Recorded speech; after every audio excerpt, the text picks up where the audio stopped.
Sa Manila Memorial Park, nagpadala rin ng bulaklak si Pangulong Bongbong Marcos sa Mausoleo ng mga Aquino. Para sa update, magbabalita live si Mobile Journal, Amy Atienza. Amy?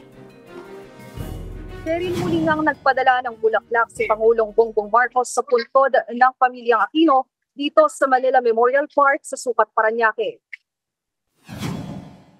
Ilang mga taga-suporta na nila Ninoy Aquino, Corazon Aquino at anak na si Noynoy Aquino ang bumisita sa kanilang puntod dito sa Manila Memorial Park. Para sa mga nais pang bumisita, 24 hours na bukas ang Manila Memorial Park simula ngayong araw hanggang November 2. Maaaring pumasok ang mga sasakyan sa sementeryo, pero higit na ipinagbabawal ang pagdadala ng explosives, firearms, alak, matatalim na gamit, pansugal, iligal na droga at malalakas na sound systems.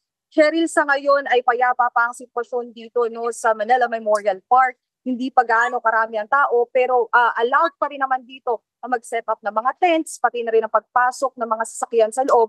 Kaya paalala na lang din ng mga otoridad ay magdoble ingat nga, lalo na ngayong IMDAS 2025. Cheryl?